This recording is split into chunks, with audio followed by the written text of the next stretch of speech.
So, Michael, you know I've never been that big a fan of Donald Trump, right? You know Yes. this about me. Yes, okay, good. So that's clarified. But after what happened at the Oscars last night, maybe I'm coming around to him, okay? Because think about it.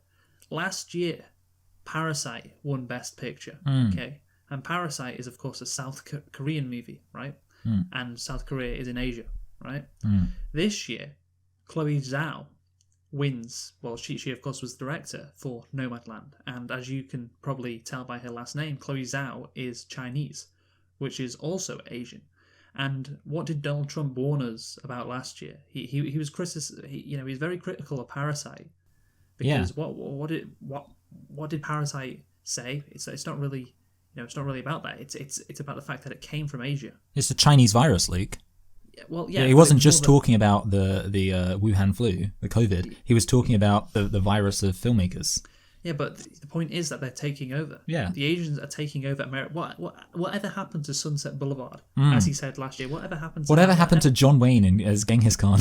Whatever happened to West Side Story? Those classic movies from the past. Will they ever return? Who knows? But that's the thing. Like he literally he called it. He said the Asians are taking over our cinema. Like we've got to stop it. What about American movies? And like, once again, we have a Chinese woman winning best picture and best director. Like maybe Trump wasn't wrong about a few things, Michael. Maybe he was right about a few things. What do you make of that? Yeah, you could say he was para-right.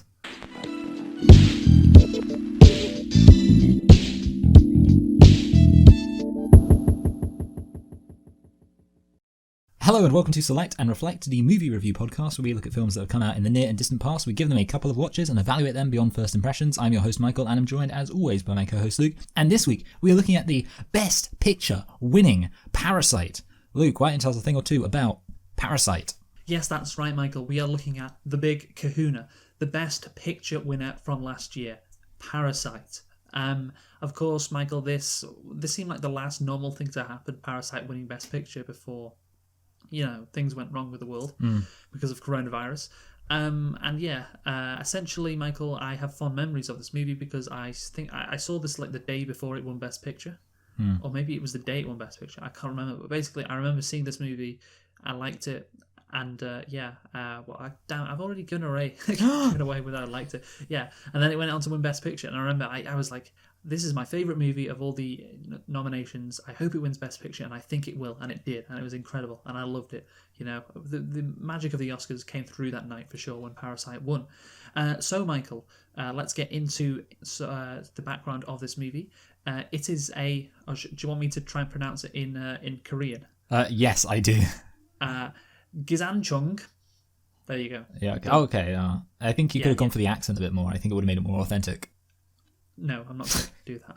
Okay. Parasite, or Gisanchung, is a 2019 South Korean black comedy thriller film directed by Bong Joon-ho, who co-wrote the screenplay with Han Jin-won. The film stars, here we go, Song Kang-ho, Lee Sun-kyun, Cho Yao-jong, Choi Wok-shik, Park So-dam, and Jang Hae-jin. And Lee Jong-yun. I hope I pronounced all of that right. I am really not sure. The only Korean I have been ever, whose name I've ever been able to pronounce right is Park Ji-sung, who's the Manchester United player. Well, I think Koreans, God bless them, they do have quite, phonetic words, names. Yeah, and that's the thing. They have the surname Park. Yeah, imagine a Korean trying to pronounce Michael. Oh boy. Okay, let's not get racist here. I mean, I'm just saying because it's misspelt, Luke. I mean, because of how it's spelled. I'm saying anybody who. I'm sorry, Luke. I mean, I know. Let's not forget, you're the one who said Donald Trump was right about stuff. Okay. But the key thing, I was being sarcastic when I was talking about that. Okay, so the release date of Parasite was the 30th of May 2019 in South Korea. So this movie is almost 2 years old. Which is incredible, but it was released, of course, on the 8th of November 2019 in the United States, and of course, it won Best Picture in February 2020. But then, of course, because we have to time it up with the Oscars, we are only reviewing this movie in April 2021. So, Michael, can you guess the language of the movie? Korean. Yes, well done, you nailed it. Okay, good. I'm off to a good start. I thought I'd ask you that because we don't often do a lot of Korean movies. but we are, of course, doing this one. I don't know why I asked you that. I just thought it'd be funny. But anyway, what is the budget? Actually, guess the budget, Michael, in the South Korean currency, whatever the hell this currency is. Oh no. Go on. It's definitely not yen. We know that. Okay. Yeah, it's not yen. Don't be racist. It's 20 million. I'm It's kind not of 20 million. yeah. Okay. What is it? Is I'm looking up the South Korean currency right now. South Korean currency. The South Korean currency, Michael, is won. Oh yeah, no, I had heard that. Yeah, the South Korean won. What was your guess then? I said 20 million. So 20 million won. Yeah. The correct answer is 17 Oh, that's not bad. billion won. Oh wow. Okay. So because here's the thing. I mean, obviously I made my yen comment, which was unfortunate because obviously it's not like they all have the same currencies, but obviously with yen, it's much less valuable. It's much less valuable than pound sterling, Yes, so yes. yen. And obviously I was thinking maybe it would be a similar thing, but I didn't realize how much of a similar thing it would be. Wow. Yeah.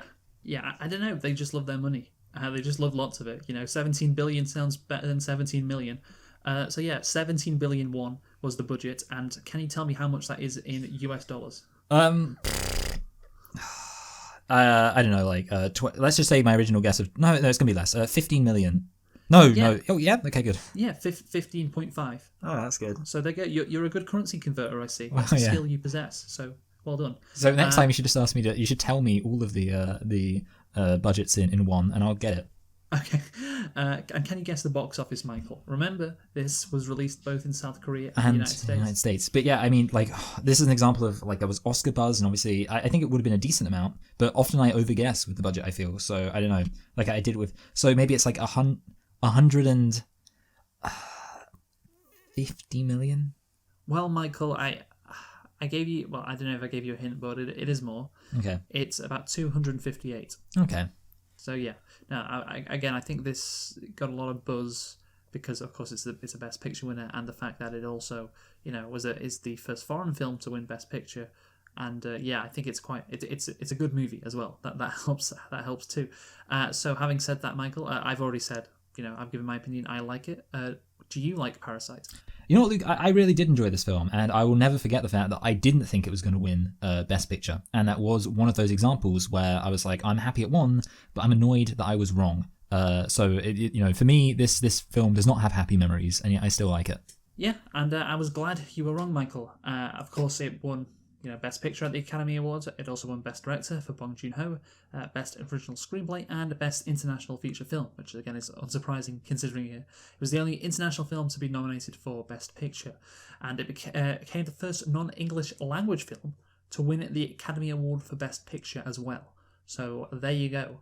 And it was also the first South Korean film to receive an Academy Award recognition, and one of 3 films to win both the Palme d'Or and the Academy Award for Best Picture. So yeah, this, Michael, is an incredibly prestigious movie. The first ever South Korean film to be nominated for Best Picture, and then it goes on to win it.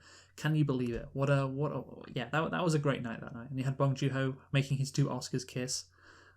Just sensational. And then, like I said, afterwards, everything went wrong. So, Michael, first off, let's talk about our nitpicks. How many do you have? I've got one. Okay, I've got a nitpick and a lit pick. So you go first. Yeah, okay, so it's basically, when they found out the art teacher smelled like the poor people, surely they'd noticed something was up. So basically, Da Song, is that his name, says that the driver and the, the maid smell the same. And obviously they're thinking, oh, it's how poor people smell, I guess. But then he says the art teacher smells the same way as well. But I was thinking that within the context of the film, the art teacher was supposed to be somebody who was quite well off, obviously as in pretending to be the art teacher. So yeah, I was just a bit confused back. Surely they go, well, hold on a minute, if the art teacher smells like poor people, surely that means that, Yeah, I can see why that would be a nitpick, although, she did say she rode the subway, and it just tends to be like the subway smell. Oh yeah. Like it's the odor of poverty, but it's the odor of, using the subway. And that is why I think, that's the case. It can be explained away like that.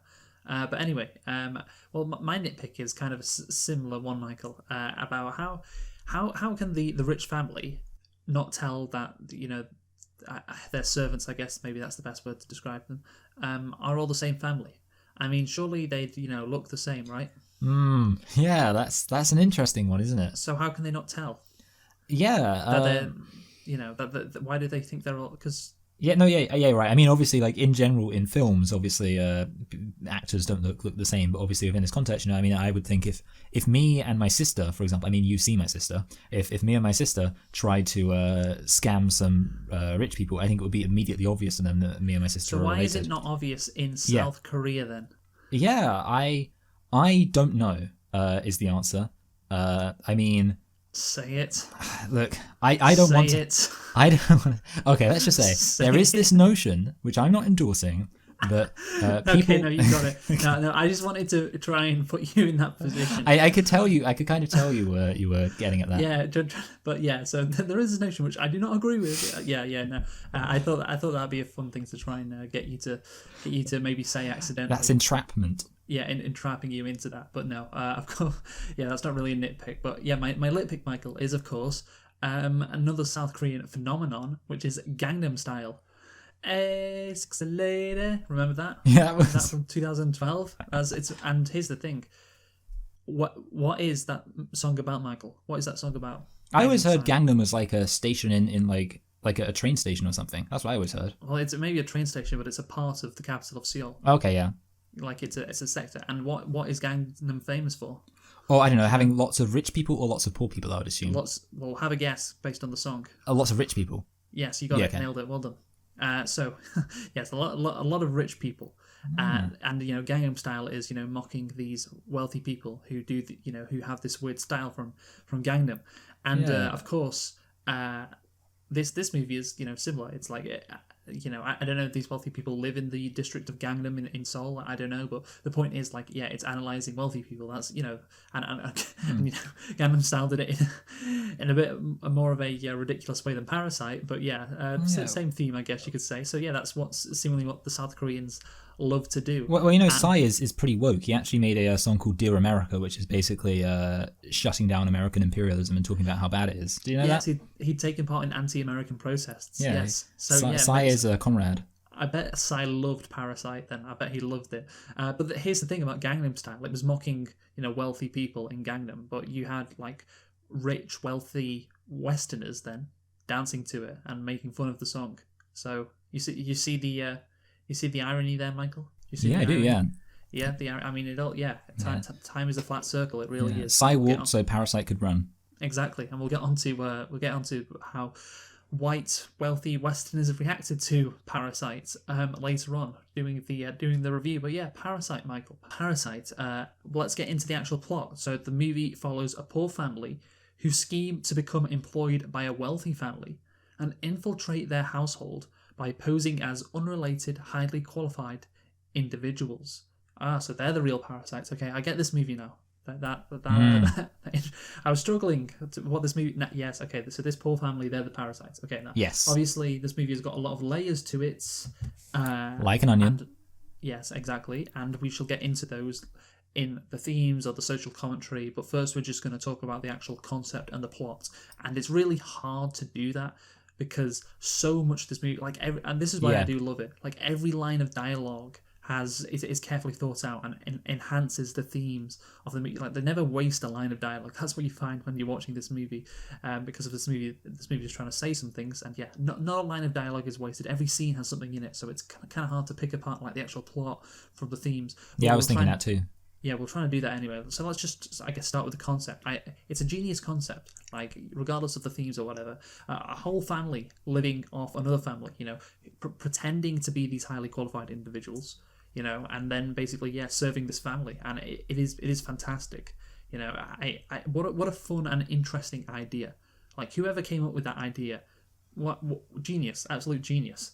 And of course, the themes, maybe it was like, oh, we're coming up with these themes, and then the idea came from that, or maybe the idea came first. I don't know, but the idea is so good. I love it. What do you think? I pretty much agree. I think this is one of those things, like, this idea could work without the themes, which I think is kind of a good thing. It's sort of like, and even if, you're somebody who, for whatever reason, doesn't pick up on the themes, you can still enjoy this film is fun. And obviously this film, it could have been kind of a cheap, funny, comedy, just to, be enjoyed in that sense. And that might sound like a bad thing, but of course it's not, because the reality is it shows this film has a base entertainment value simply based on the premise alone. And I'd say that's a good thing. It means like immediately going into it, there's at least something you can get from this film. And it is, like say, a great premise.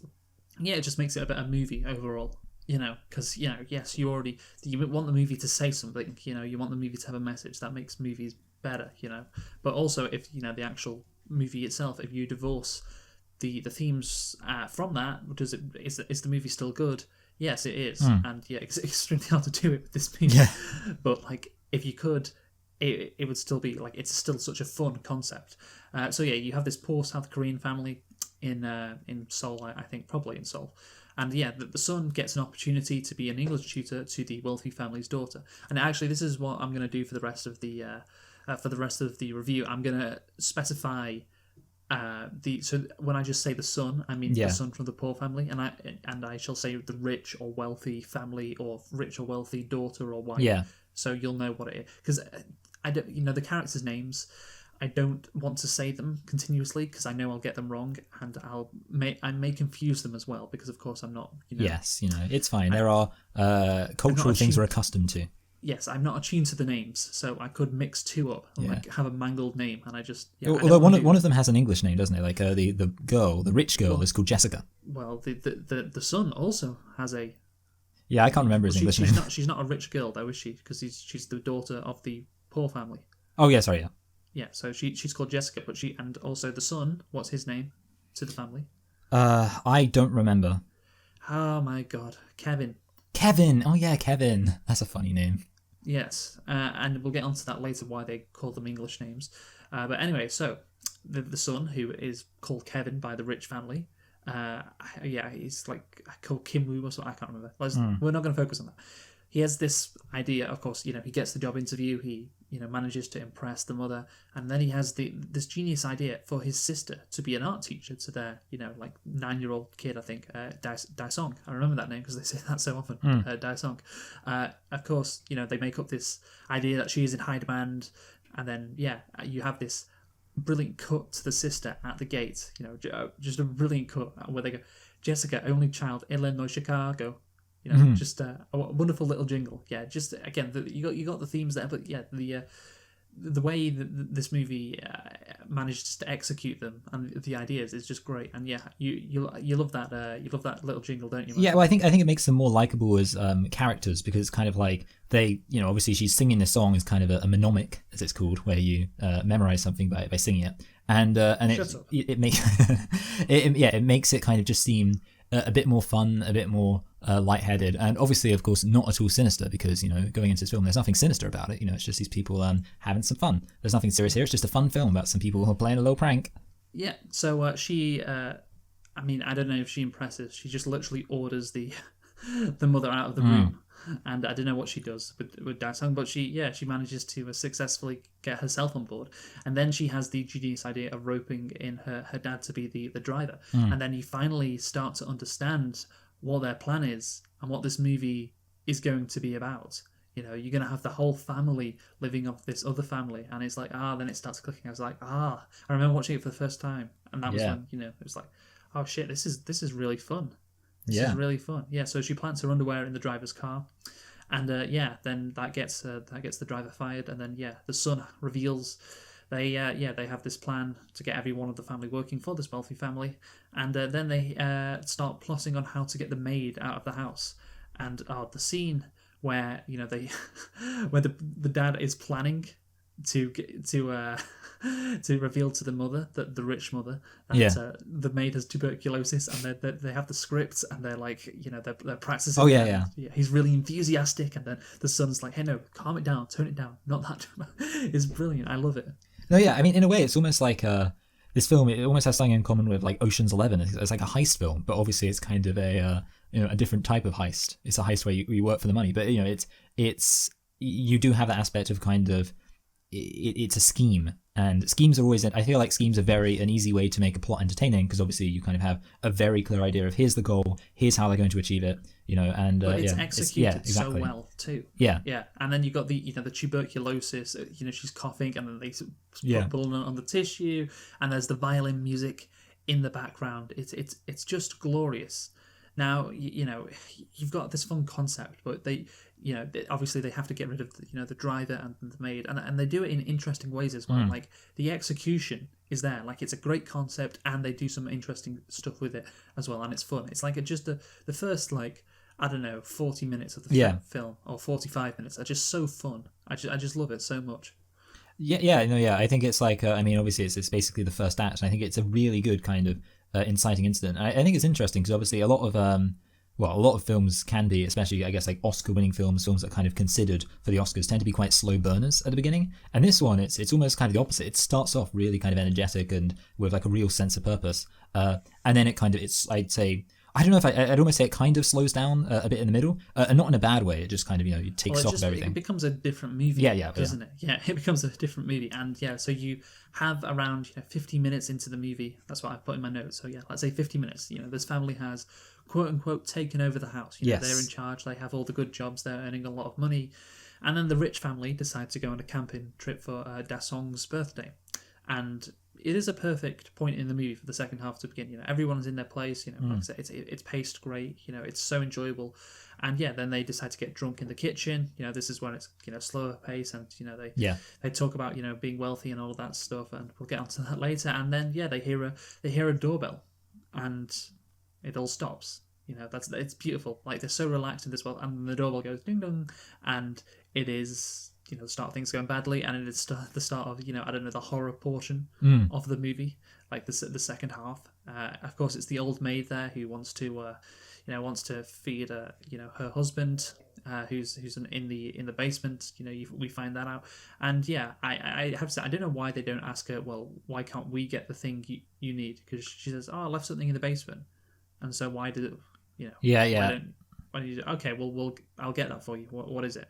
Well, they don't decide to do that, so they let her in and clean up the mess, and that's when the movie takes a massive and exciting turn, as you realise that there's the secret basement underneath with this guy who is the husband of the old maid living there. Now, that is a twist, Michael. That is a twist, isn't it?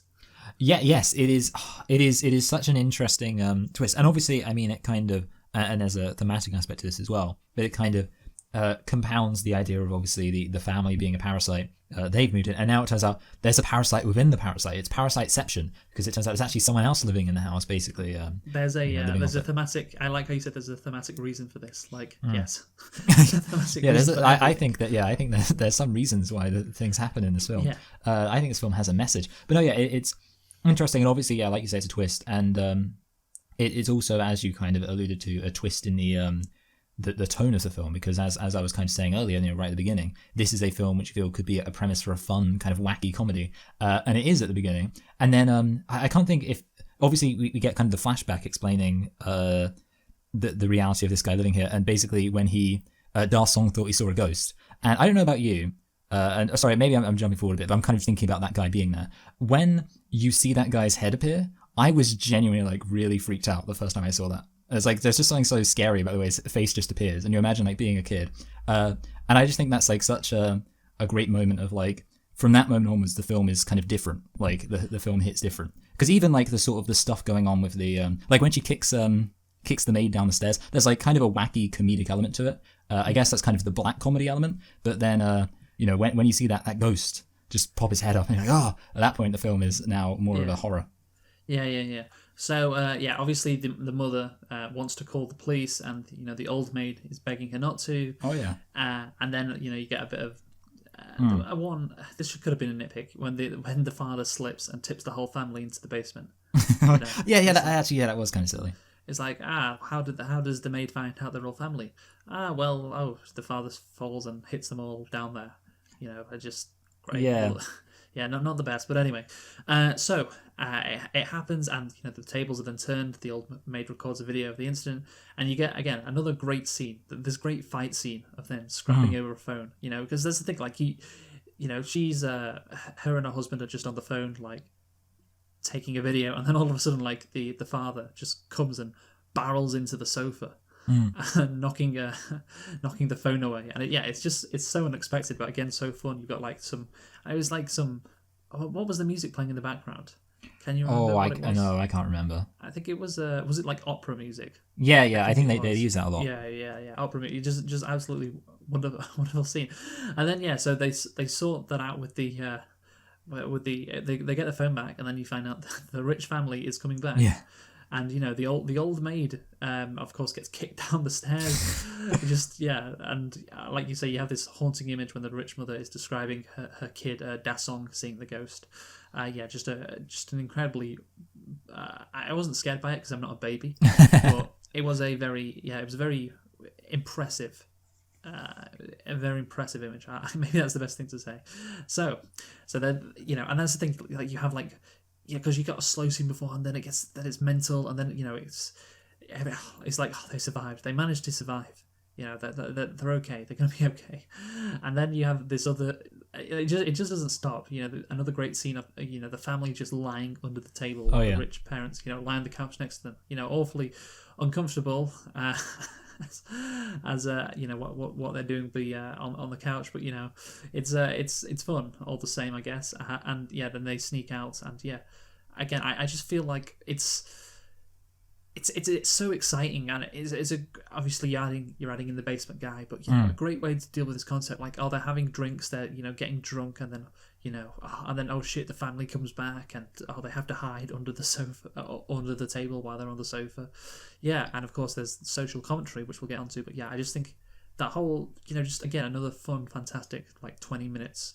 And I loved it again. What do you think? I pretty much agree. I think when I was watching it, I was thinking like, this is it feels like one of those things where it's like it's something that kind of fills up the film in a way. Like, it's like, it's the thing that can happen in the film to keep you entertained, but it's done very well. Like, I was watching it, just like, it feels kind of almost like it feels like kind of in a straight comedy it would just be like a standard comedic set piece that stands on its own, but in the context of this film it feels like kind of a lot more, and obviously it works on different levels. And it is kind of classic foundation for a comedic setup. They're like having to lie there while these people won't go to sleep, and then it's good. It's and great. then like the way they're like sliding away, and the way that's like shot of the guy just like sliding across the floor. Exactly. I mean, this movie is shot so well too. Like, it's just great. Like, the themes are there, the story's there, and the technical aspects as well. Like, it's all there. And after they manage to escape, of course they get back to their house, and it's completely flooded because of the rain. And you get the like they have to deal with that, and like it's just like a nightmare. All they've been through at the house, and then they get back to their house, and it's all it's all just damaged. And then you get like the rich family.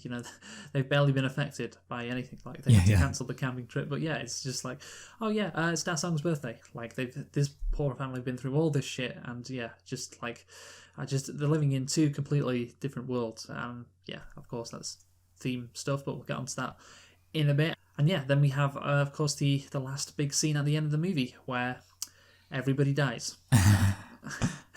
Like, a very dramatic ending. Fun as well. It's fun, but the basement guy dies. Of course, his wife is already dead. Mr. What's he called? Mr. Park dies. Yeah. The rich dad. Then the sister dies. Yeah. Or I don't know why you say sister. Yeah, I don't know why. For some reason, I guess in my head, like, the son's the main character. But I guess so. That's my excuse. Yeah, the sister dies. What would you say then? The son dies. I would say the main character. I don't know. Yeah. You know what? I'm inconsistent. Never mind. Or the son gets his head bashed in by that rock, and just such a crazy ending to the movie. And again, like, just enjoyable. Just like when the mother sticks like the barbecue. Oh yeah. Tongue in. It's just like. Well, you love it, don't you? I also like how it's kind of it's so chaotic, and I think it's interesting that it's kind of like, it's not as if all of one side dies or all of another side dies. It's not like all the rich people die or all the poor people die. It's kind of just like random. And it's not random. Yeah, well, it's not completely random. Like, obviously there's a reason why people die. Yeah. But no, I mean, that's. I guess it's chaotic rather than it within is the chaotic, context of the narrative. Yeah, it is. So then, of course, the movie ends on a very sad note, as his dad has to become the basement guy. And we'll get into all the theme stuff. I've said that so many times, but I just want to say, again, I think the plot is great. There's so many wonderful scenes. It's fun. I do really like it, and also the comedy is great as well, as we've kind of mentioned. You know, like when the son and the rich mother are discussing the painting, and you know the son says like, it's "Oh, is it a chimpanzee?" And the mother says, "No, it's a self-portrait." Like just great. And then the mother, you know, when she gasps by putting the plastic glove in her face after the father talks about, you know, the driver could have drugs, and then that's used to turn her on later on in the movie. Again, you know, every line of dialogue, man, it's just so purposeful, and that is as well, like using these these drugs as I don't know what's the word, Michael, like it's like a fun thing to think about rather than the serious issue. Like sprinkles on an ice cream. Yeah, exactly. Anyway, so Michael, now the social commentary. What social commentary? Oh shit! You know that? Yeah, there is social commentary on this. Oh wow! No. You know what? I'm gonna click right now and go to the Wikipedia section because I'm really. Is it about how the rich people are job creators because they give all these jobs to the poor people? I think that is it. Yes, and the poor people, they're the parasites because they just leech off them. Oh yeah. Yeah. So okay, the main themes of Parasite are class conflict, social inequality, and wealth disparity. Film critics and Bong Joon-ho himself have considered the film as a reflection of late-stage capitalism. Oh, that's the C word. Oh dear me. Very, very optimistic, I think, late-stage capitalism. And some have associated it with the term Hell Joseon, a satirical phrase that describes how living in hell would be exactly like living in modern South Korea. The term came about due to high rates of youth unemployment and requirements of higher education, the crisis of home affordability, and the increasing socio-economic gap between the wealthy and poor. Oh, I would hate to live in modern South Korea. Thank God those problems don't affect us here in the UK. Like the crisis of home affordability. Like, thank God we live in the UK, or thank God people who live in America so they don't have to worry about that kind of thing. You know, the increasing socio-economic gap between the wealthy and the poor. Thank God that only affects, you know, South Korea and not like America or, you know, Canada or Britain or France or Germany. Well, I tell you what, Luke. Spain, I mean, it's a shame because there's Belgium or Netherlands there's or Japan or Australia. There's so many Western remakes of, you know, Asian cinema. You know, Ghost in the Shell, Train to Busan, of course. But I just don't think they can remake this film in other countries because just, you know, how could this film possibly work in the UK? Yeah, again, I'm being quite sarcastic there, and the people have mocked the recreation of the Train to Busan, the American version, because America doesn't have a good high-speed rail, good public transport, so that wouldn't work. But you can definitely remake Parasite in America, definitely. You can definitely remake it in this country as well. I think of that interview that Bong Joon-ho gave when talking about, he said, I try to express a sentiment specific to the Korean culture. All responses from different audiences were pretty much the same. Essentially, we all live in the same country called capitalism. Boom, nailed it.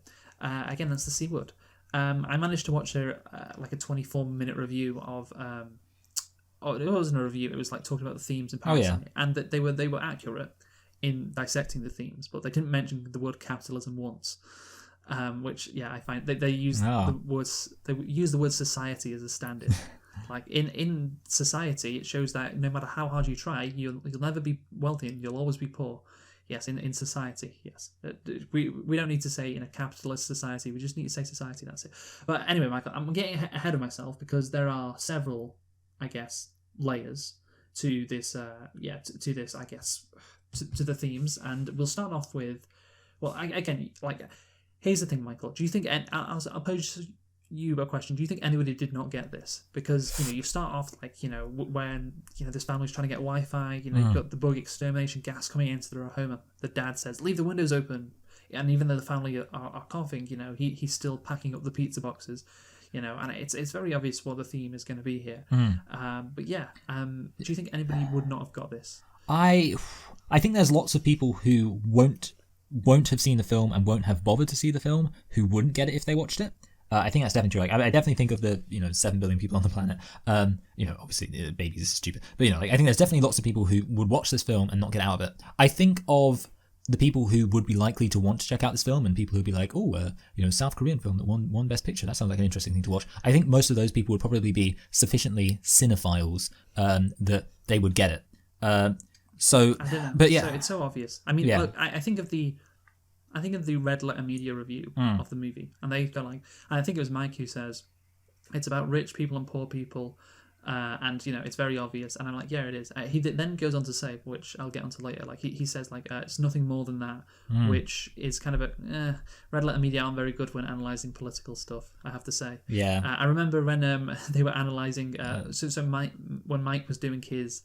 What was it? The Phantom Menace review. Obviously, that's the thing that made his channel famous. Yeah. Red Letter Media, and he was discussing like, he was reviewing the Revenge of the Sith. That was it. Yeah. Revenge of the Sith. So the end of the original trilogy, and he was talking about Padme's line, "This is how democracy dies," with thunderous applause, and the parallel was to the Bush era and Iraq and all of that kind of stuff, and then he was like, well, things were much more simple back in the day because they were in the original Star Wars they were battling the Nazis, they were the big bad guys, and that theme nowadays is a lot more complicated, like about our rights and who can say, and he was trying to be a rational, reasonable centrist about that, and that was when I was like, okay, well that's not great, is it? Like if you don't think the Revenge of the Sith's theme, even though it's executed poorly, is a good theme. Then, well, that's not the best. And I think that's generally the case when it comes to politics, when it comes to red letter media. And that was one of the aspects. Because, I think here's the thing. It is about rich and poor people. It does do it, but it also goes deeper. And I guess with these themes, what we will do is we will analyse, I guess, the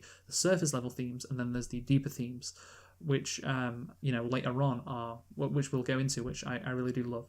But the first, I guess, easy thing you should be able to get is how oblivious rich people are, how easy they are to scam. They think they're so special, but they easily get bought. Like Da Song, obviously, is apparently this artist. They have him, they have art teachers for him, and he's 9 years old. Like he's just trying to play and be a kid and draw stuff. And apparently his mother has said that art teachers have said he's an expressive genius, and he's like, what is it, Basquiat-esque? Oh yeah. Do you know who Basquiat is? I've heard of Basquiat. Like I don't know who he is in any meaningful sense. He's a postmodern artist. Okay, yeah. Postmodern artist.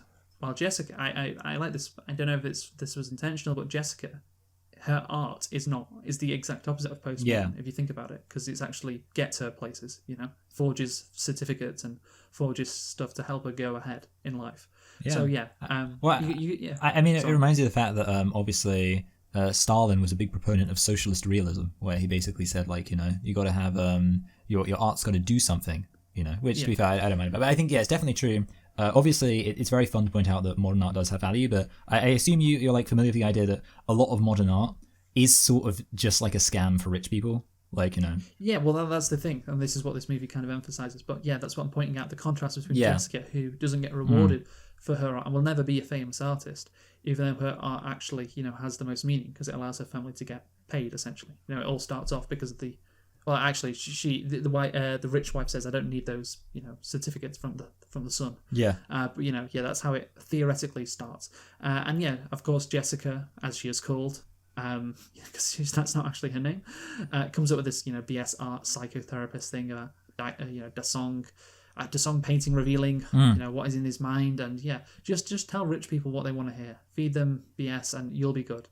This was of particular, this was relatable to me because, as you know, Michael, I went to America for one summer and was coaching. I wasn't really coaching tennis, but I was basically, helping kids play tennis at this camp. And this camp had extremely wealthy people, or sent their kids there, the extremely wealthy kids. And it was I remember talking to this guy.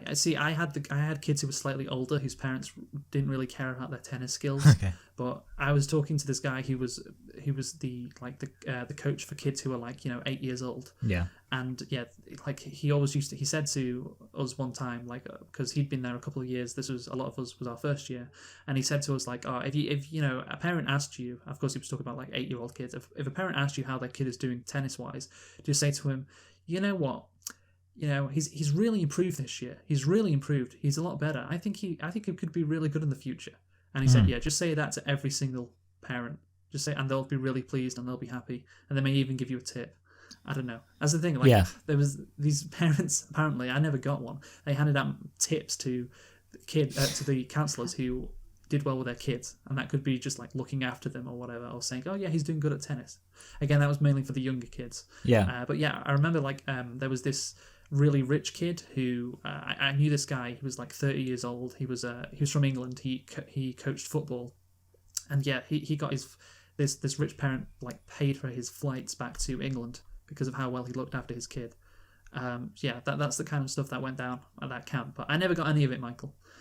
But yeah, again, I guess the message, the theory is just say, oh no, your kid's doing really well. Yeah, he's really improving. He could be really good in the future. Just say that to every parent. That was the message. No, yeah, I guess they like having their ego scratched. Also, I think the other interesting thing about like them being so oblivious is obviously that there's a lot of kind of narrative. I guess a lot of sort of populist narratives around like class consciousness and things like that, which often kind of frame the idea of maybe the intellectual machinery of the society is on the side of the rich people, and it's kind of the more manpower, brute force aspect is on the working class people. But of course, the reality is that in many ways, in many meaningful ways, especially when it comes to society, poorer people, taken as a collective, tend to be a lot smarter than richer people and able to kind of as obviously this film shows, take advantage of them. And obviously, you grow up in a bubble, and we'll get onto that. We're talking about who's the parasite later on. But so the rich father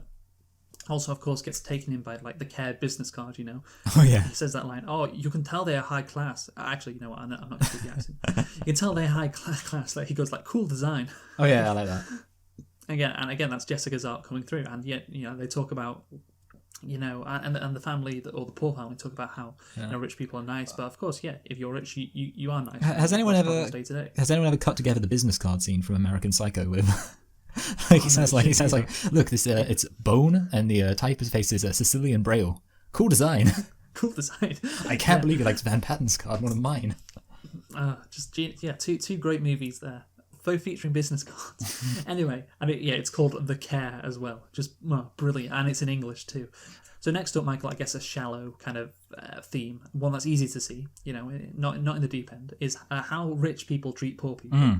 And they treat them like, commodities or fashion items or pets on the one hand, and, on the other hand, they treat them like, servants, like they're not human beings, which we'll get onto that later. But the first thing I really like is, that they act like these people are meant to enrich their lives, and just do that, Think about how they call the son Kevin for some random reason, because, like, it's fashionable, like it's English, even though it's not his name.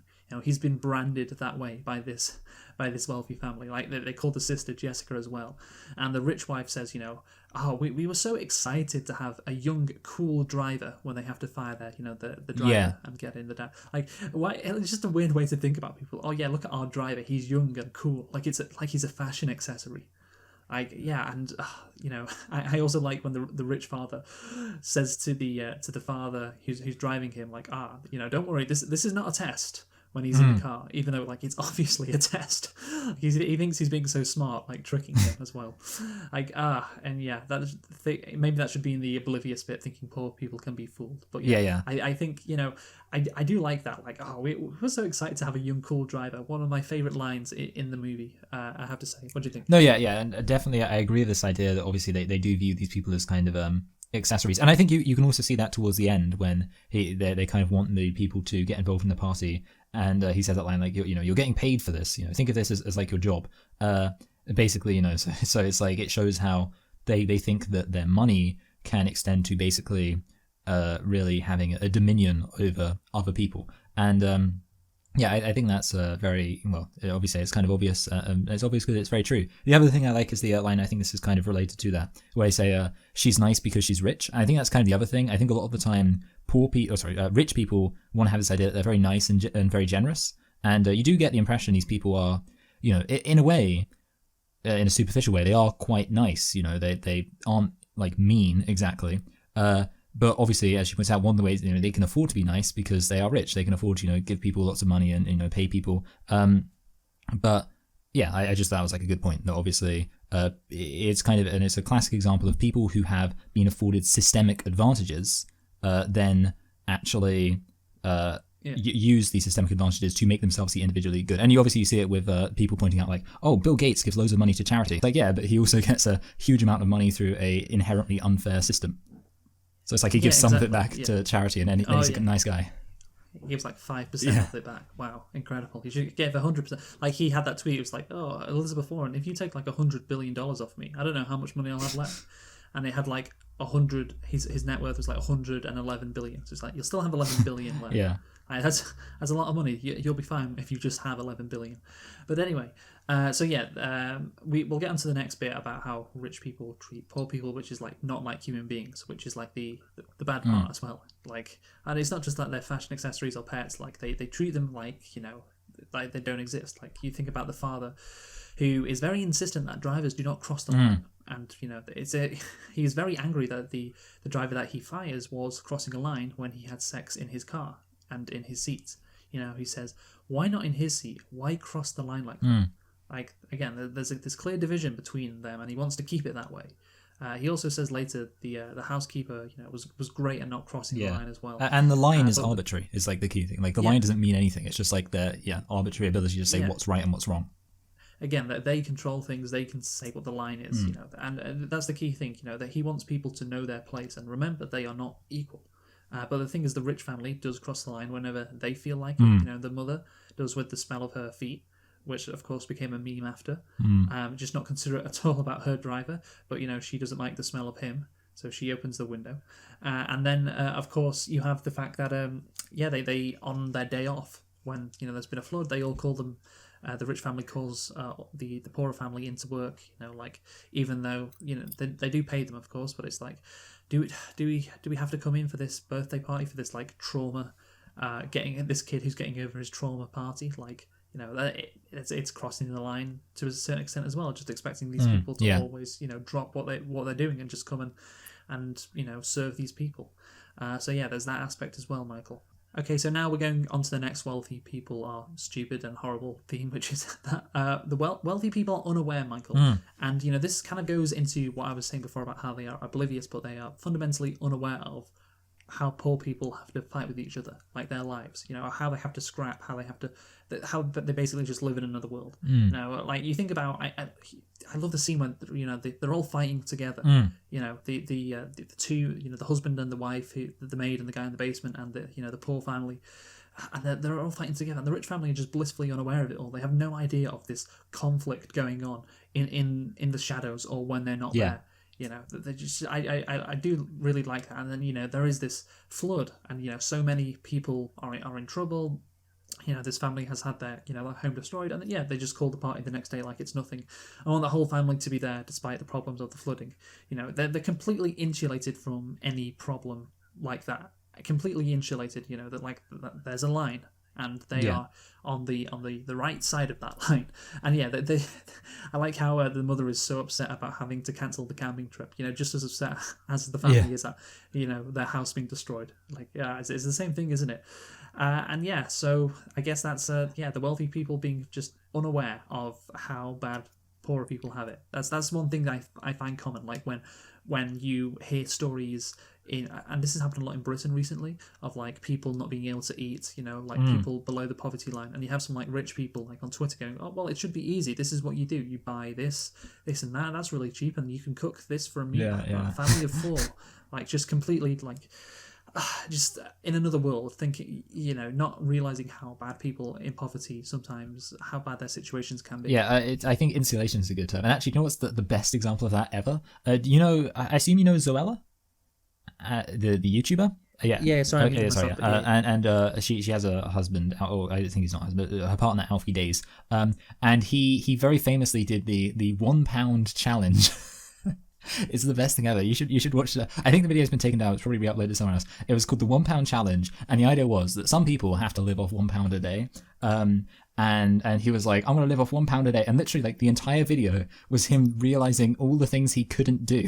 And, like, he was like, oh, man, I don't think I can, usually I'd use my little coffee, you get the kind of Kenko and you get the little coffee sachets and you put those in. And he was like, I think, like, if I use that would be too much money. And then literally he goes into town and he goes shopping and he's like, it doesn't count though, because it's, it's not food or anything like that. So literally in the video that's supposed to be about like how people are forced to live on £1 a day, he goes shopping because he just can't help himself. And it's so funny. Well, surely you'd know that before. Like he is aware of how much a pound. I know it's like surely you'd be aware that you're not allowed to go shopping. Like food would be very hard. It's so funny, and the thing is, like, you compare it to there was another guy who's like a much smaller YouTuber who did like the same video basically, but he like took it seriously and he kind of actually went like and he properly planned it. And obviously the point being, it wasn't like the point of the video wasn't like, oh look, it's easy, but the point is he actually did it realistically. So like realistically, what can I buy? How can I survive? And what he found is, yes, you can feed. Well, it was just him and his wife, but on so £1 a day times 2 people, so £2 a day. He said you can feed people spending £1 per person, but it's really hard, and you're hungry a lot of the time, and you're really miserable. And it's like watching him document it is really interesting. And then you have on the other side of the spectrum this million subscriber millionaire lives in Brighton, and it is. Oh yeah, lives in Brighton. No, and that's the thing. Like, so when you mention the idea of being insulated, like that's the thing I think of. That's like the main example of it. And I think, to be honest, like the whole idea of influencer culture and like Instagram and all that kind of stuff. I think that's like the best modern example of just like how completely detached some people can be. And obviously, I mean, it exists in the political class too, with people called very normal names like Annunciata. But no, yeah, I think it's I do think it's a really good point, and also the point about how they are oblivious to the realities of kind of intra-class conflict, which you mentioned with the people fighting each other.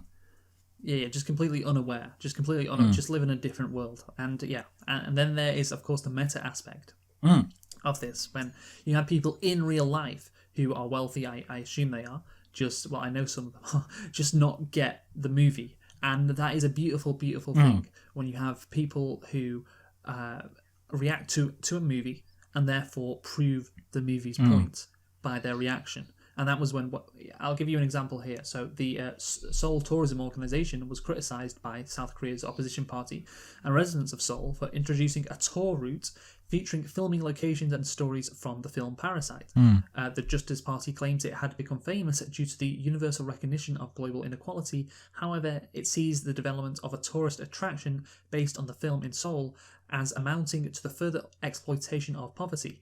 Residents living in Parasite's filming locations have reportedly complained of a sense of embarrassment and discomfort due to an increase in tourists visiting their neighborhoods and taking photos of their surroundings, making them feel like monkeys in a zoo.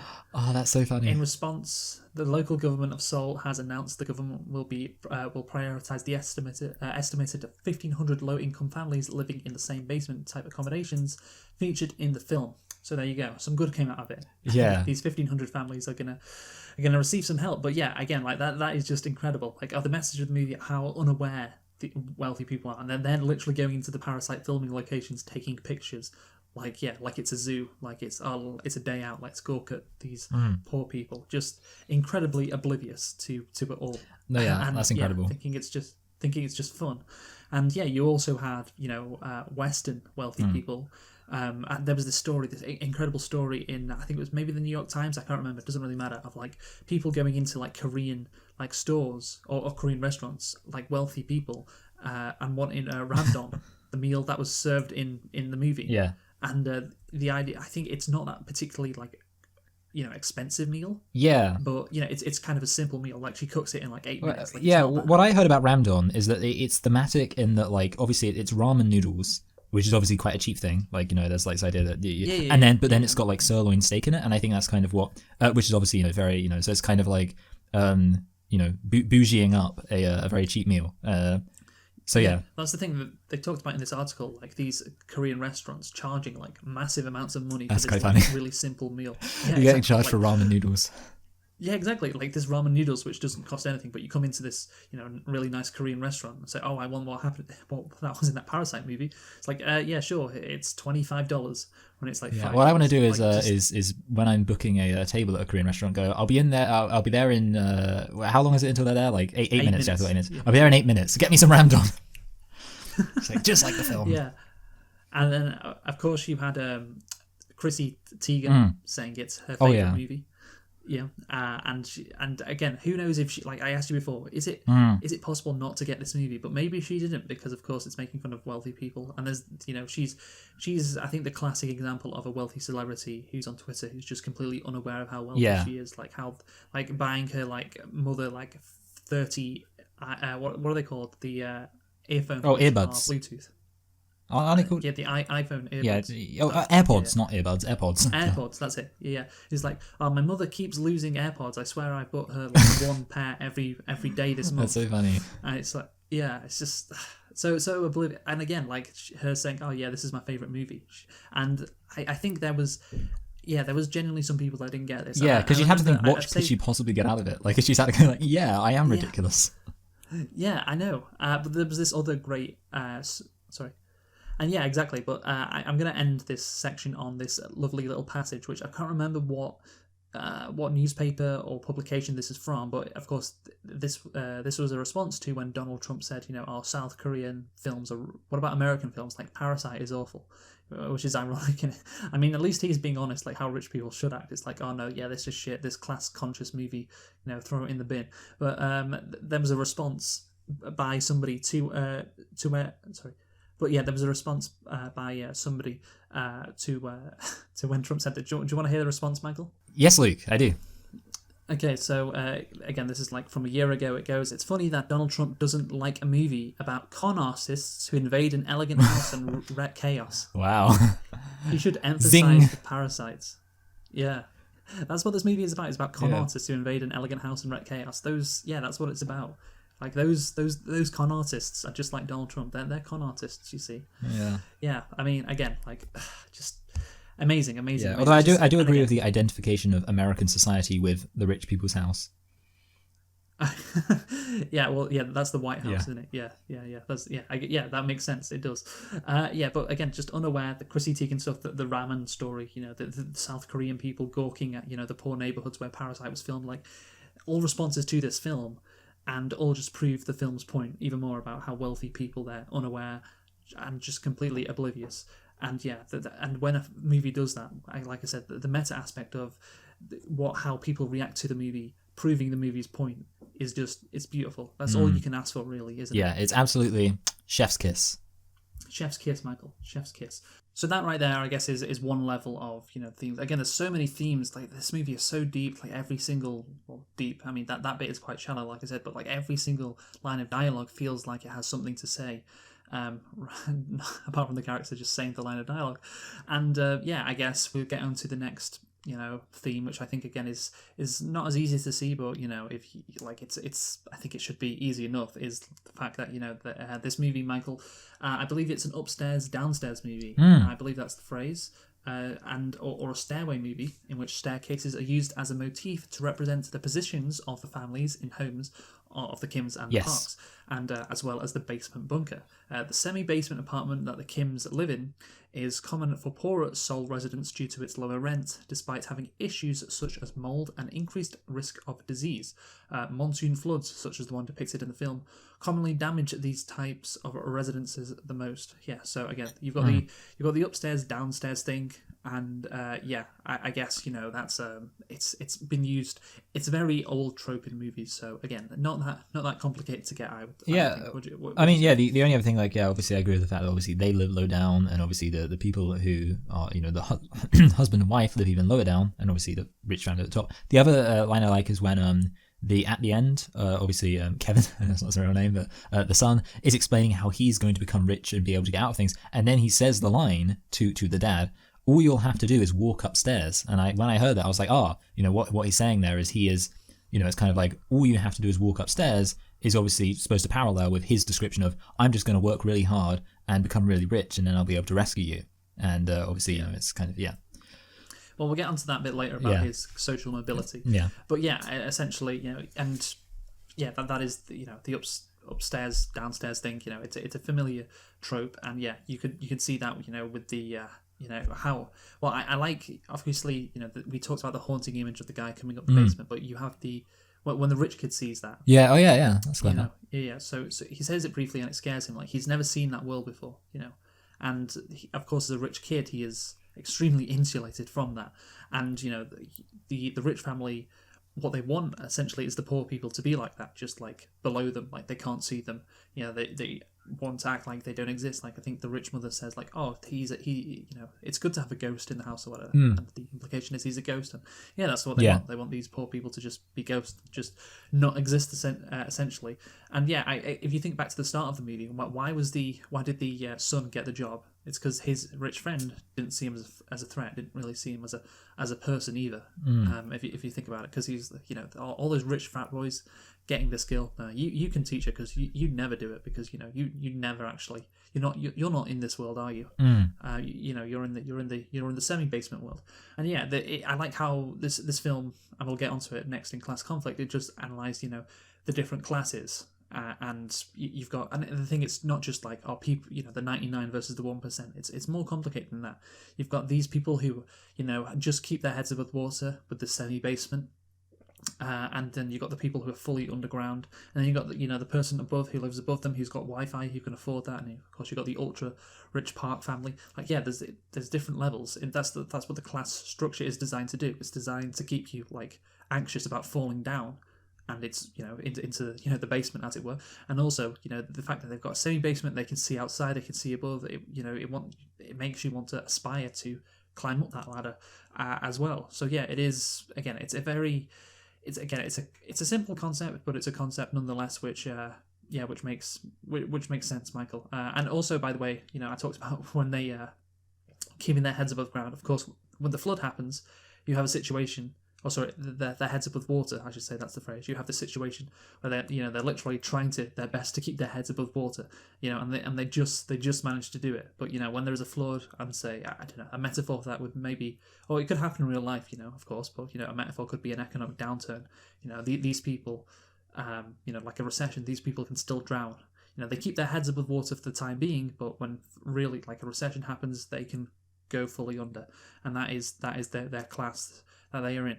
And yeah, anything to say on that, Michael? No, yeah. I think it definitely, obviously, as you say, the situation they're in is precarious, and I think also, have you heard like the idea of like poverty pays interest? Basically, if you're rich, then that means that you don't find yourself in situations where economic hardships cause you to get poorer. Whereas obviously, if you're poor, then suddenly, you know, your brakes need fixing or something goes wrong, then you have to pay off that, and then maybe you go into a little bit into debt. Obviously, you have those kind of micro loan companies and things like that. There's this crazy. Well, the guy says again in the basement he went to loan sharks. You know, another wonderful feature of capitalism, which we'll get onto in a bit. But yeah, no, that's the thing. I remember seeing the stat from America where it's like, yes, a massive percentage of Americans, you know, maybe it was like 40% couldn't afford like a $400 emergency when the pandemic started, because they just didn't have any money. And you know, the checks afterwards have helped that, you know, just sending people to money reduces poverty. Who knew? But yeah, that's the situation that many people found themselves. So it's very, and obviously in America even also with the kind of healthcare thing. Oh yeah, the healthcare thing. Yeah, an emergency it's not just breaks. It's like, oh, I get cancer, or I've got heart disease.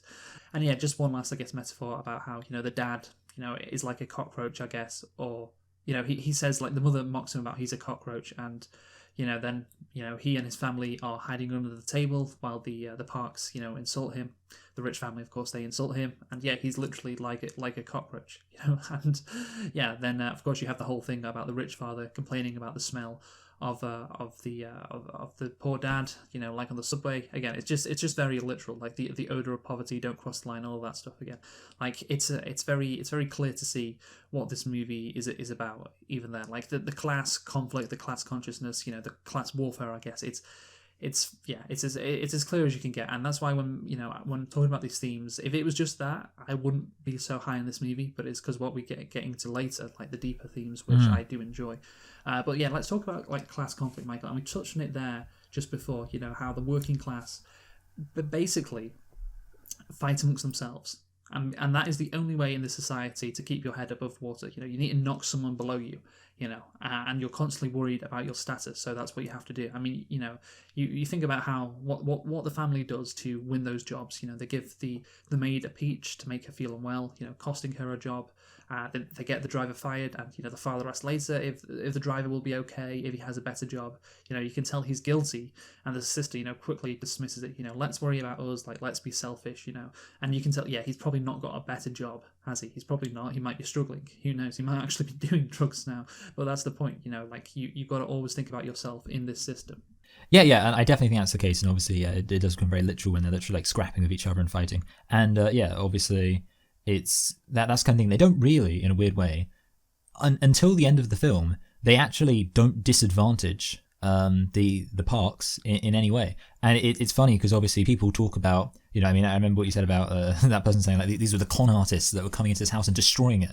But the funny thing is that until the parks, obviously, well, until the dad kind of snaps because of how shit his life is, and how shit the parks have been to him, up until that point, they have not in any way disadvantaged the parks by coming in there. They haven't caused any issues for the parks. The only thing they've done up until that point is disadvantage things for other working class people. And I think that's kind of an interesting thing. Like, even in, like, imagine like a kind of film about somebody who kind of sneaks his way into a job. Like he gets a job and he works really hard, and it's like, the film's about like his plot to get this job. At the end of it, what's he doing there? He's in that job, presumably just making money for the capitalist owners of the job. So it's kind of, even in our, like, that's how bad like the situation is kind of for working people in general. Even in like situations where we imagine using subterfuge to get an advantage in the system, still, principally, the advantage is likely to be that we're in a position where we're still earning money for or advantaging the people at the top, and probably actually making things worse for,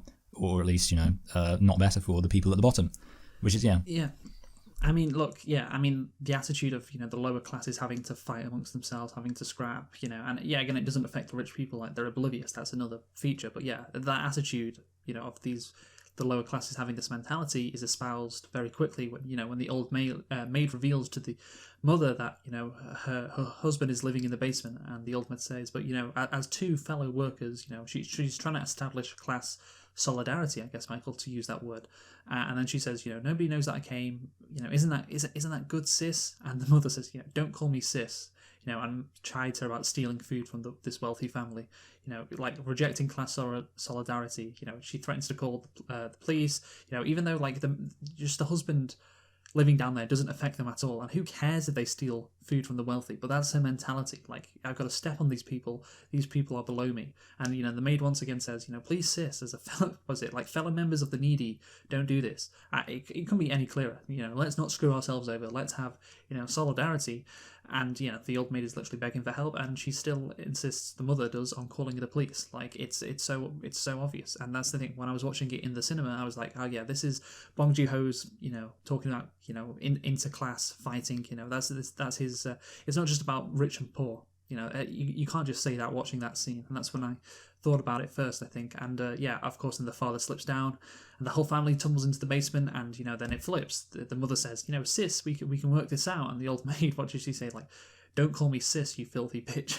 Her tone has completely changed. So yeah, all of that class solidarity stuff was just meaningless. It was just for show. Like, as soon as she has the advances, she can step on somebody to get higher up in the class ladder, I guess. She uses it right away.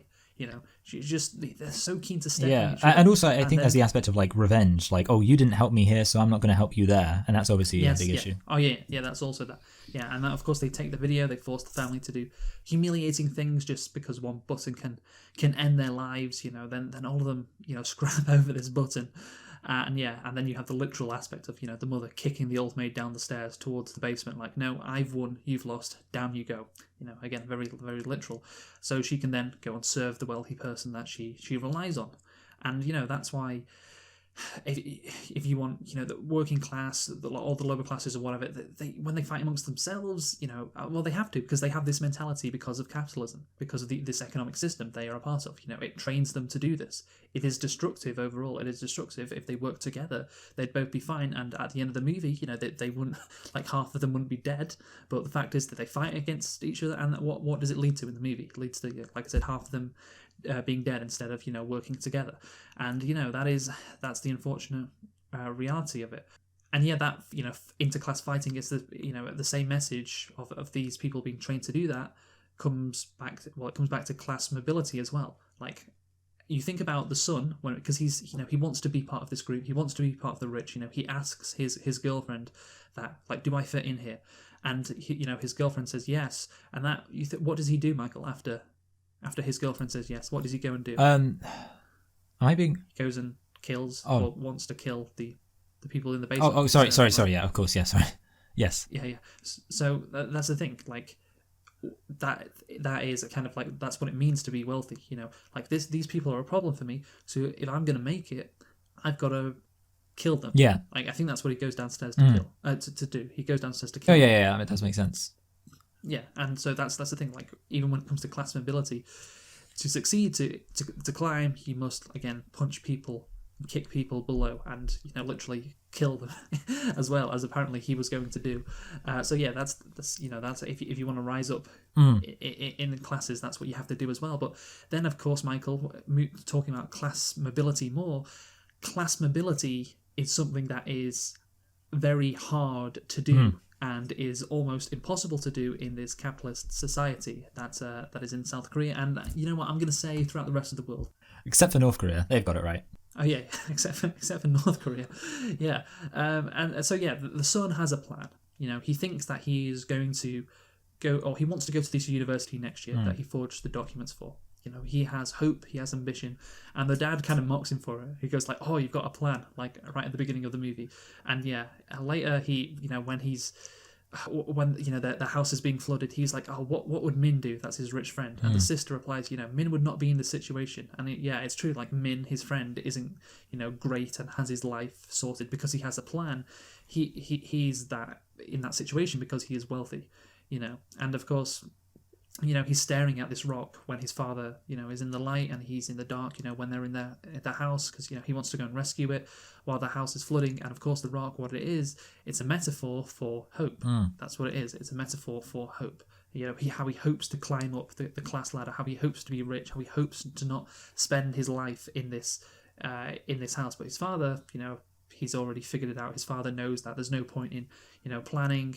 His father is, says literally, like when they're sleeping at the gym, like don't make plans. It never works. And of course, he eventually, what happens, Michael? Of course, he eventually makes a plan to go down and kill these people. Yeah. And he himself he doesn't die, but he gets brain damage from the stone. He literally gets killed by the hope or the metaphor of hope. And that's the situation. But nevertheless, at the end of the movie, after his dad is consigned to living in this basement, he still has a plan. He says that to his dad. He I don't know. He writes a letter to him or something. But yeah, again, the only way to liberate his dad is through wealth. And he makes a plan to be very rich. And he says to his dad, all you need to do is just walk up the stairs. But according to Bong Joon-ho, the ending, because there's one last shot where he's in his semi-basement and the camera pans to him.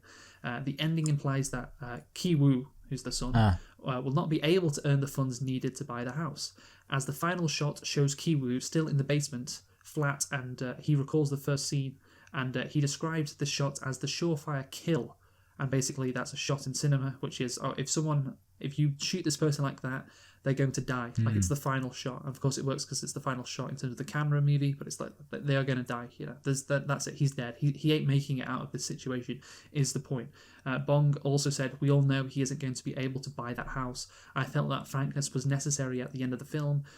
Cho Woo-shik, I think that's the actor who plays Ki-woo, the son, estimated that it would take approximately 564 years for Ki-woo to earn enough money to purchase the house.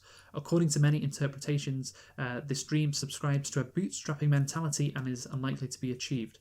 Yeah, and that is true. The old pull yourself up by the bootstraps, but it'll take 564 years for him to do that. And of course, I doubt Ki-woo is going to live that long. And yeah, there is no point in having this plan. We are basically confined by this economic system which traps you in this class. I mean, there is no hope, or there shouldn't be any hope, and there is very little chance in this economic system of ever getting in that rich club. Such a small, minuscule chance, and you're much more likely to, live it. You're born into this class. You're going to probably die in this class, or maybe a bit above or a bit below. But you ain't getting that house. You're never going to buy that house. No matter how hard you work. And of course, like I said, the landscape stone, that's the rock of hope, the father, says, how metaphorical. Yeah. And yeah, of course, the rich friend gives it away because he doesn't need that hope. Like, he's got hope in every room of his house because he's so wealthy. He doesn't need that. And yeah, and again, like, the only hope that you can have, and which we'll get onto our next theme, the only hope that Ki-woo can have in having a good life is like scamming rich people. That was money. That's the only thing he can do. Again, Yeah, he's like, oh, the stone was right when they start scamming the wealthy family, when they've all got jobs. It's like, look, the stone brought us hope, it brought us happiness. But that's as good as it's gonna get. That's the only way you can succeed in life, like scamming or living off wealthy people, which is on the get onto the next theme of when we talk about parasites. But yeah, that's it, Michael.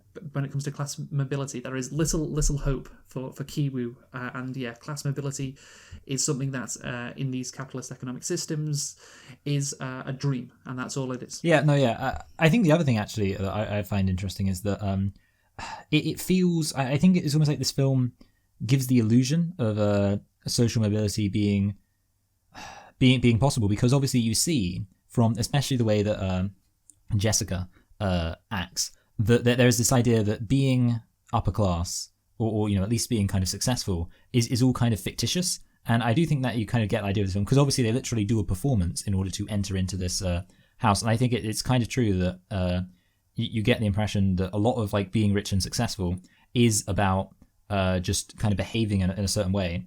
And I guess that kind of leads into the bootstrapping mentality of like, if you've got the right attitude, you can do it. And I think this film almost kind of suggests that with the fact that they do this performance to enter into this house, but then it kind of brings it crushing down into reality with but kind then of materialism. Jessica, the Jessica, the one who fits in the most. Oh, she could be that now. She exactly. Yeah, so it's kind of like it's like the film. It kind of lures you in a bit with that bootstrapping thing of like, oh, look, see, it's almost the success because they do this performance and they get in, and maybe they can actually get into these people, and then obviously particularly Ki Woo is the one who's most on board with that notion of like, he can kind of fit in, and that will be his key to success. And obviously there's the material reality that constrains those ambitions. Yeah, exactly. The material reality does constrain those ambitions, and you think about how the violence from the basement eventually comes out onto for rich people to see. Like that rarely ever happens in life, but it does in this one instance. And who does what happens? He goes to kill Jessica, the daughter, who's poor, of course. And he dies as well, of course. And none of the the fact that you think about the shot, she's blocking the kid, isn't she? Like the kid, Dasong, the rich kid, is behind her. Like, so she's blocking it. So like, even when this violence erupts among like poor people, when it spills out and rich people see it, like maybe you could say that's a metaphor for violence occurring like on the news, like riots. It's often what happens is these riots take place. They take place in poorer neighborhoods. They don't actually affect the rich people. And there's Dasong is fine, of course. Like, he fainted, but he's going to be okay. And it's like, again, Jessica who is the one that gets killed. I don't know if I'm reading too much into that, but I think that could be something. That could be an overall metaphor. No, yeah, I think that could definitely be true. Yeah. Again, that's why I like this movie, because you can read stuff in. Bong Joon-ho, his background. You're like, yes, that could very well be the case. But yeah, Michael, onto the last point I talked about, which is all that Ki Woo, the son, can hope to do is scam, is scam rich people. That's as good as his life can get. And here's the big point of the movie, Michael. The real deep theme: capitalism turns us all into parasites. That's the deep. That's it. There you go. The parasites. Yes, okay. The poor people, you could argue they're parasites, but the rich people are also parasites. But all of that shit. But why are the poor people? Why do they have to act like this just to so they can afford food? Like they have to act like parasites. You think about this poor family. They're very clever and crafty, and you have to be like this to keep your head above water. And then sometimes it's still not enough. You think of the son at the beginning of the movie manages to walk his way into this interview and convince the family to hire him. And by talking about how an exam is like a jungle, like just all that BS, and how he talks up his sister too and says she's in very high demand. Which he knows that is what this rich person wants to hear. And the sister's very good at Photoshop and faking credentials, and a good bullshit artist when telling the mother about therapy. Yes, that they're lying, and they don't actually have the qualifications to do these jobs. But that's what you need to do. You need to lie. You need to be a quote unquote a parasite or a con artist to succeed in this world. If you that's the difference between you being in that basement or being having your head above water. That's what you need to do. And the idea that in a capitalist society, the idea we live in a meritocracy, like, is stupid. Like, you think about his rich friend. He got paid a lot of money, didn't he? the rich daughter's English tutor. But the mother says, we loved having him regardless of her grades. The fact is, like, he was shit at his job. You can take, like, he didn't teach her English well at all. But he's wealthy, so it doesn't really matter. Like, he's still, he still gets hired, he still gets paid, he's still way more comfortable because of the connections he's made in his society, and he'll be okay. He can get jobs like that, working for this family or wherever he goes in life because of his connections, because he's wealthy. It's not about whether you're good at your job or not. It's about those connections and whether you tell the person above you what they want to hear. And of course, like, he clearly did that, so he did those two things, so he's getting paid a bunch. And yeah, that's I guess that's the thing about calling these poor people parasites. I don't think, like, when people say, oh no, it's the rich people that are parasites, I'm like, no, these poor people also have to act like parasites. They have to. That's the only way that they can literally survive. That, because otherwise, they'll be fucking folding pizza boxes like they did at the start of the movie, like earning nothing. So yeah, that's I think that's a pretty clear message. Under capitalism, we have to be parasites. And I'll get onto the wealthy people later, but yeah, that's what I think about the poor people. What do you think? No, yeah, I think I pretty much agree with you, and I agree with you that I don't think the message is like, oh, the poor people aren't parasites or aren't behaving as parasites, and it's only the rich people who are parasites. I definitely think that's kind of it. The message is, I mean, yeah, you pretty much said, like, getting to the top in the society it's a dirty game, and ain't nobody willing to clean it. Well, it's just not that. It's not just getting to the top. Oh yeah, it's right. Yeah, just getting by. Yeah. Just surviving. Just getting by. Yeah, and also I think it kind of relates to the line. Obviously, I already mentioned it, but kind of they can afford to be nice. That she's nice because she's rich. These exactly. People, like, can't afford to be nice. They have to be conniving, sneaky con artists. Yeah, they can't. They have to be con artists. Like, rich people iron out the crease. They can afford to be nice and not con anybody. They've got the money. These people, they don't. They don't have the money, so they're going to have to lie. And if they don't lie, if they were honest and like, oh yeah, I actually didn't go to university because I couldn't afford to. I assume that's why he can't go to university. Certainly, it's the case in a lot of countries that university, like particularly in America, university is very expensive. And the sister goes, yeah, I actually wasn't educated in like Illinois, Chicago, because I could never even afford to go there for one flight. I couldn't even afford to live there. Yeah, they're not getting the job. They have to lie. They have to become these con artists and parasites to survive. And yeah, of course, now, so that's one aspect of capitalism turning us all into parasites. But then you've got the other aspect, Michael, the wealthy people. The wealthy people, they live off the services like the mother, or the driver, who they call Mr. Kim, of course. Like that's what they do. Like, they suck the life out of them. Yes, they pay them money, but that money is inconsequential to them. They've got so much money. You think about how much time they take out of these people's lives, how much energy they take out of these people's lives. They talk about how the housekeeper, she did so much work, and that the wealthy father says, like, oh, without her, the house would be like a mess. It would be like a dump. Like, these rich people, they take so much out of these people. They want again, we talked about it earlier, how they want to.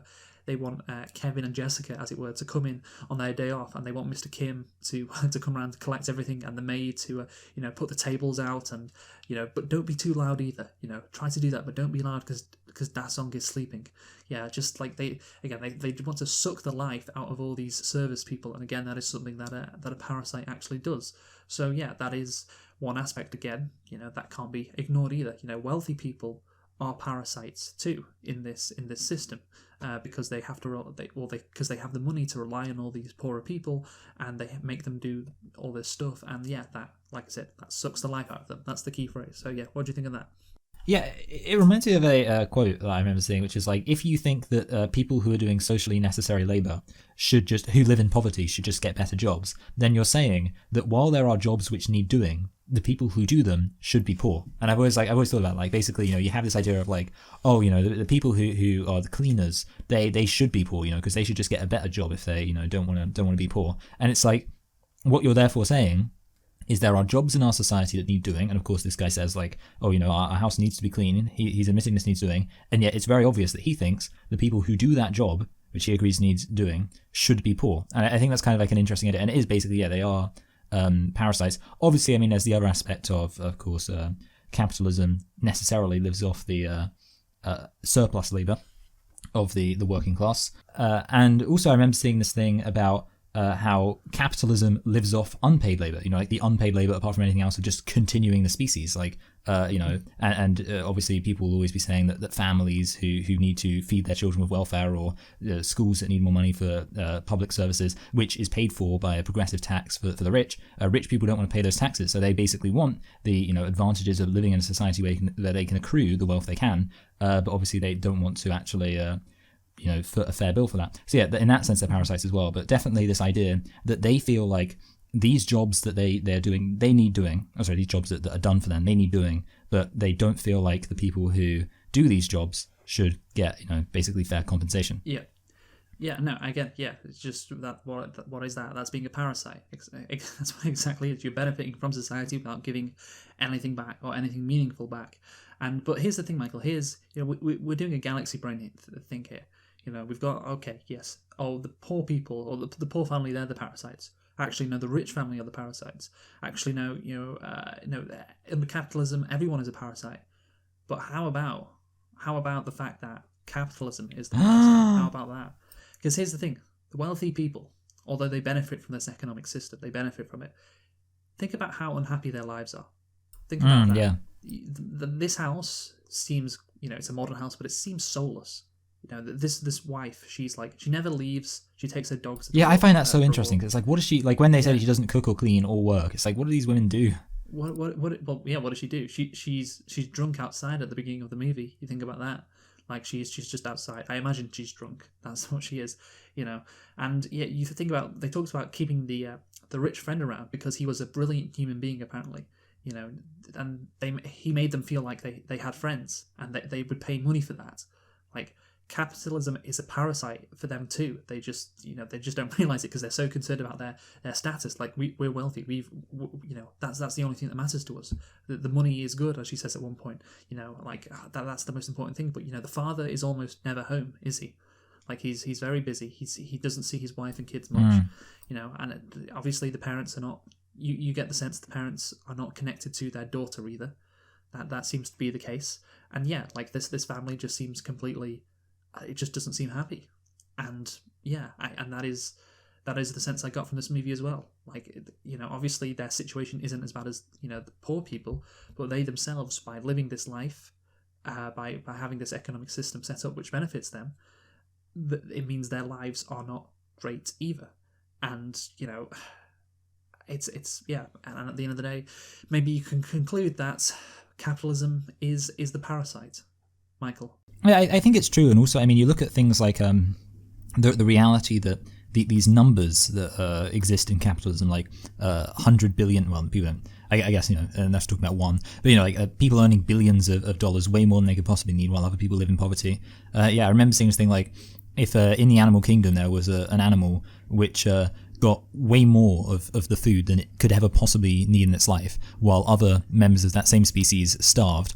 You would look at that and you would try and work out what went wrong with this species that they would behave this way and structure their society this way, and yet that's exactly what happens with human beings. And I kind of think that like this is something which would be considered a problem in any other species if you had a situation where some individuals got more than they could possibly ever use while others didn't have as much as they need. And I think that's it is that situation where we have a system which is not good for anybody, and not good for the species, I guess. It feels weird to use such scientific terms when talking about society, but for human beings as a collective. So yeah, and I agree, capitalism is the problem. Yeah, and it is, and I guess that's why the dad, Mr. Kim, as he's kills the other dad at the end, because he's like, the reason why this whole system exists, like he's at the top of the tree, like he's cutting the head off the snake, as it were, like by stabbing him. And because he's the guy who's on Central Park, or they're going to Central Park, like he is the ultimate embodiment of capitalism, if there could be one in South Korea. It seems to be the case anyway. So yeah, that's why he does it, because he recognizes the death. I mean, it's a kind of he's got some Marxist analysis in his head as he's doing it, but he recognizes that he is the real cause of his daughter's death, the system that he upholds, and he is the main figurehead for, as it appears to be the case. But anyway, Michael, yeah, so that's the thing. Like, at the end of the day, capitalism is not good. Like, there's the thing. Obviously, it affects poor people very. It doesn't affect them at all. Well at all. It does not affect them well at all. And as can be seen quite easily in the movie, but it also doesn't really, like, the rich people aren't that happy either. Like they that the mother is especially not happy, and yeah, the dad doesn't seem the rich dad, of course, doesn't seem that happy either, to be honest. As well. So yeah, maybe capitalism is the real parasite, and yeah, given, or it could be capitalism turns us all into parasites. One or the other. But basically, it's what is for sure is it's a lot simple. Like, oh yeah, the poor family who are living off the rich family, getting the jobs that the rich family pay them, are parasites. That's definitely the case. It is for sure more complicated than that, and that's what we like. These deeper themes, which we can appreciate. So lastly, Michael, just on imperialism. So. This is something I found interesting. Critics also considered the themes of colonization and imperialism.